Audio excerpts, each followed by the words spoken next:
வாக்கர்த்தா விவசமுத்தௌ வாக்கர்த்தா உதிபக்தரே ஜெகதப்தவரோ வந்தே பார்வதி பரமேஸ்வரர். எல்லாமல்ல அம்மையப்பனாக விளங்கக்கூடிய மீனாட்சி விலாசம் மீத சுந்தரேஸ்வர குருமாவுடைய திருவடிகளை வழங்கி இந்த நாயடியின் கனவிலும் நினைவிலும் நித்தம் நித்தம் உதவி செய்யக்கூடிய என்னுடைய உபாசனை தேவதை ஸ்ரீ ஸ்ரீ வாராகி அம்பாளுடைய வாரதிகளையும் என்னுடைய பொருளாதாரையும் வழங்கி உலகம் முழுவதும் வாழக்கூடிய என் அன்பு பக்தர்களே, உங்கள் அனைவருக்கும் உங்கள் தாம்பாள் ஸ்ரீ வாராகி ஈசநேசம் சுவாமிகளுடைய ராசிகள் வாழ்த்துக்கள். ஜெய் வாராகி, ஜெய் ஜெய் பாபா.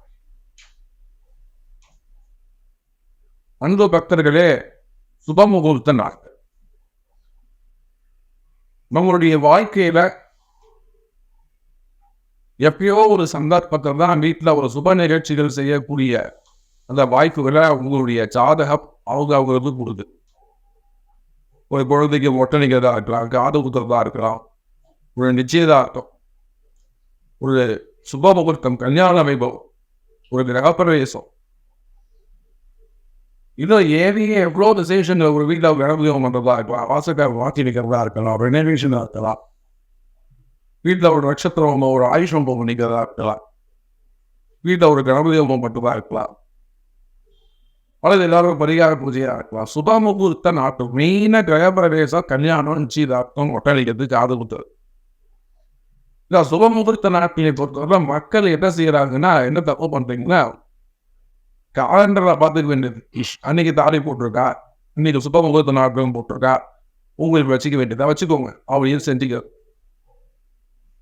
அந்த நாள் உங்களுக்கு ஒத்து வருதான்னு முதல்ல பார்க்கணும். இந்த சுப முகூர்த்த நாட்கள்ல காலண்டரை பார்த்து நீங்களே செஞ்சுக்கிறதால என்ன மாதிரியான ட்ரபிள்ஸ், என்ன மாதிரியான கஷ்டங்கள் வரும்னு கேட்டீங்கன்னா, அந்த நாளும் கோளும் உங்களுக்கு உதவி செய்யக்கூடியதாக இருக்க வேண்டும். முகூர்த்த நாள்ல என்ன ஃபர்ஸ்ட் கவனிக்கணும் தெரிஞ்சுக்கணி. ஏன் நாமளா காலண்டரை பார்க்கக்கூடாது?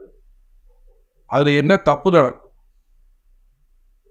ஒரு நாள் இருக்குன்னா அந்த நாள் என்பது உடம்பு வச்சுப்போம். நாள் என்பது உடம்பு. இந்த உடம்புக்கு எப்படி உயிர்னு ஒன்று இருக்கு, பார்வைன்னு ஒன்று இருக்கு, பஞ்சபோதங்கள் இருக்கு இல்லையா? எப்படி இந்த உடம்புக்கு உயிர் இருந்தாக்க உடம்புக்கு வேல்யூ.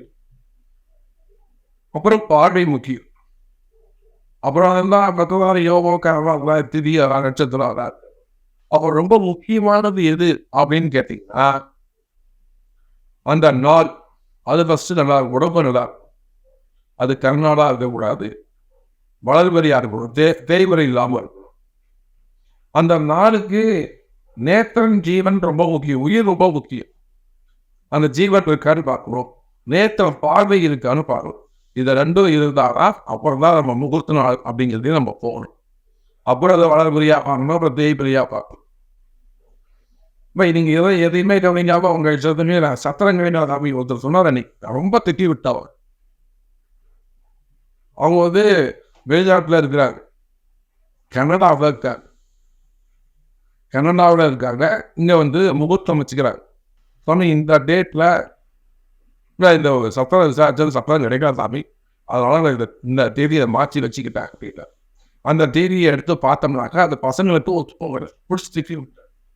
சார், ஒரு சத்திரம் முக்கியமா அல்லது நம்ம பசங்களுடைய வாழ்க்கையை முக்கியமா? சார், எதுக்கு நீங்கள் முக்கியத்துவம் கொடுக்குறோம்? அதை கல்யாணம் பண்ணிட்டு பிள்ளைகளுக்கு அப்புறம் அதை பொண்ணு 2 மாசத்துல போயிடுச்சு, 3 மாசத்துல போயிடுத்து, பையன் போச்சுன்னு போயிட்டாரு, மாப்பிள்ளை போச்சுன்னு போயிட்டாரு. இதெல்லாம் நீங்களா இந்த மாதிரி ஒரு முகூர்த்த நாள் பார்த்துட்டு வந்துட்டு பசங்களுடைய எதிர்காலம் முக்கியம் இல்லையா? இல்லை தாலி கட்டுற நேரம், தாலி கட்டுற முகூர்த்தம் முக்கியம் கிடையாதா அப்படி இது சொல்லி அப்புறம் அந்த தேதியை நல்லபடியா நல்ல நாளாக பார்த்து குறிச்சு கொடுத்து சத்திரமே வேற சத்தம் இருந்து நிறைய பேர் செய்யக்கூடிய தவறு என்ன, சத்திரம் கிடைக்கிறார் அப்படின்றதுதான் ரொம்ப முட்டாள்தனம். நான் ரொம்ப முக்கியமும் அடிச்சு சொல்றேன், படிச்சு சொல்றேன். முகூர்த்த நாள் ரொம்ப ரொம்ப ரொம்ப முக்கியம். அது வடவுகளை தேய்முறைங்கிறது 2வது பட்சம் தான். அந்த நாள் தாராபலன் உங்களுக்கு இருக்கான்னு சொல்லணும். ஃபர்ஸ்ட் என்ன முக்கிய முகூர்த்தவளுக்கு தாராபலன் இருக்கான்னு பார்க்கணும். சந்திராஷ்டமம் உங்களுக்கு இல்லாமல் இருக்கணும், சந்திராஷ்டமம் இல்லாமல் இருக்கணும். அதன் பிறகு அன்னைக்கு உங்களுக்கு அந்த தம்பதி இருவருக்கும் அந்த நாள் ஒத்து போகணும். தாராபலன் இருக்கணும், சந்திராஷ்டமம் இல்லாமல் இருக்கணும். உங்கள் 2 பேருக்கும் லாபம் ஒத்து போகும். இதுவே ஒருவேளை முகூர்த்தமாக இருந்தால் அந்த ஆணுக்கும் பெண்ணுக்கும் ரொம்ப முக்கியம் அந்த விவாக சத்திரம். அந்த விவாக சத்திரம் நல்லபடியாக அமையணும். இவ்வளோ விஷயம் இருக்குது முகூர்த்த நாளில். நீங்களா போயிட்டு ஒரு முகூர்த்தத்தை குதிச்சுட்டு வந்துட்டு அன்றைக்கி பல லட்சங்கள் செலவு பண்ணி செஞ்சுட்டு அதுக்கப்புறம் ஒரு 4 மாதம் 6 மாதம் கழிச்சு அது வீடியே விற்றுட்டு வெளியில் போகிறது, அந்த வீட்டில் ஒரே கஷ்டம் வருது.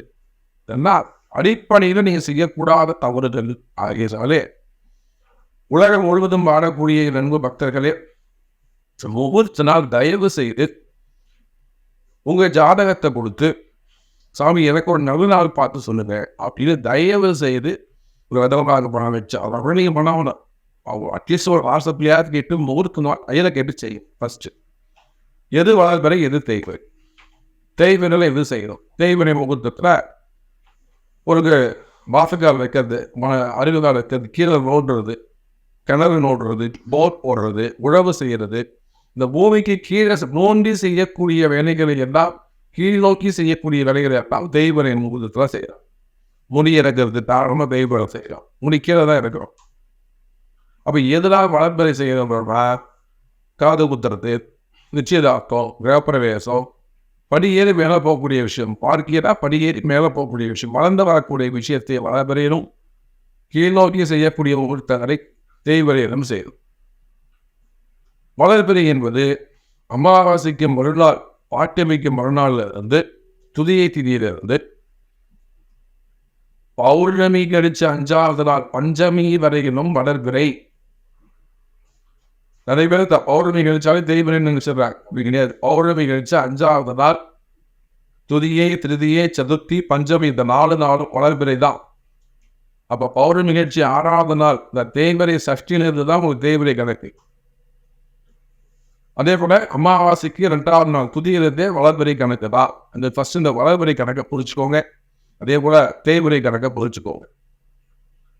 அப்போ இந்த மாசத்துல முகூர்த்த நாள் எப்போ வருது அப்படிங்கிறத பார்க்கும்பொழுது உங்க ஜாதகம் ரொம்ப முக்கியம். அட்லீஸ்ட் உங்க நட்சத்திரம் ரொம்ப முக்கியம். நானே பார்த்தேன் அந்த காலண்டர்ல குறிப்பிட்ட காலண்டர் சொல்ல வேண்டியது. அந்த காலண்டர்ல நம்ம பேர் சொல்லக்கூடாது. அந்த காலண்டர் முகூர்த்த நாள் போட்டிருக்க சாமி அப்படின்னு சொல்லி தயவு செஞ்சு பண்ணாரு. பசங்களுடைய யாரை உட்காந்து செஞ்சுட்டு அந்த இடம் அந்த இடம் யார் பேர்ல இருக்குன்னு பார்க்கணும். அது எந்த பக்கம் பார்த்த வாசப்படின்னு பார்க்கணும். சுக்கிரன் எதிர்க்க இருக்கான்னு பார்க்கணும். கிழக்கு மேற்கு வாசப்படி இருந்ததுன்னா சுக்கிரனை கண்டிப்பா நீங்க பார்க்கணும். வெள்ளி எதிர்க்க இருக்கான்னு பார்க்கணும். நீங்க யார் பார்க்குறீங்க அதெல்லாம்.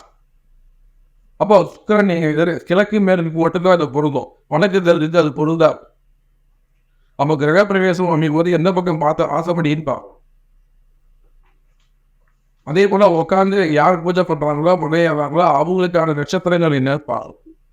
அப்புறம் அந்த வீட்டுக்கு என்ன மாதிரி ஆகும், நம்ம பூஜைகள் செய்யணும் அப்படிங்கிறத ஐயா வச்சுதான் நீங்க முடிவு. சரி முறையே இந்த வாரத்திற்காக முகூர்த்த நாட்கள் எப்படி இருக்கு, எத்தனை முகூர்த்த நாட்கள் இருக்கு, வளர்பிறை முகூர்த்த நாட்கள் எத்தனை இருக்கு, தேய்வரை முகூர்த்த நாட்கள் எத்தனை இருக்கு அப்படிங்கிறத நம்ம பார்ப்போம். நான் சொன்ன விஷயங்கள் எல்லாம் அந்த டிப்ஸ் எல்லாம் மனசில் வச்சுக்கோங்க. உங்களுக்கு சந்தேகம் இருக்குமே ஆனால் தாராளமாக நீங்கள் கமெண்ட் பாக்ஸில் போடுங்க. அப்படிங்கன்னா அந்த ஃபோன் நம்பர் நோட் பண்ணிக்கோங்க. உங்களுக்கு என்ன உதவி வேணுமோ சொல்லுங்க, நிச்சயமாக செய்து கொடுக்குறோம். அதே போல் பூஜைகளை பொறுத்தவரைக்கும் கொஞ்சம் முன்கூட்டியே சொன்னீங்கன்னாக்கா பூஜைகளையும் சிறப்பான ஒரு நிச்சயதார்த்தமாகட்டும், திருமணங்கள், திருமண வைபவங்கள், பிரவேசங்கள்லாம் கைராசியான முறையில் அதே அற்புதமான முறையில் கும்பாபிஷேகங்கள் இருந்து எல்லாமே கடை பூச்சிகள், கம்பெனி பூச்சிகள் எல்லாமே கொடுத்து அதே அற்புதமாக செஞ்சு கொடுப்போம். உலகம் முழுவதும் போயிட்டு வரோம், படையப்படாதீங்க. ஸோ இந்த மாதத்திற்கான சுபமுகூர்த்த நாட்கள் எது அப்படின்னு பார்க்கலாம். இந்த ஆகஸ்ட் மாதம் தான் ரொம்ப ரொம்ப முக்கியமான ஒரு மாதம். நம்ம ஏன் சொல்கிறோம்னா, பொதுவாகவே இந்த ஆனி ஆடி இந்த 2 மாதமும் காத்திருப்பாங்க. எப்போ ஆவணி பிறக்கும் அப்படின்னு காத்திருப்பாங்க. உத்தராயண புண்ணிய காலம், உத்தராயணத்தில் செஞ்சால் ரொம்ப விசேஷம் அப்படின்னு ரொம்ப நாள் காத்திருப்பாங்க.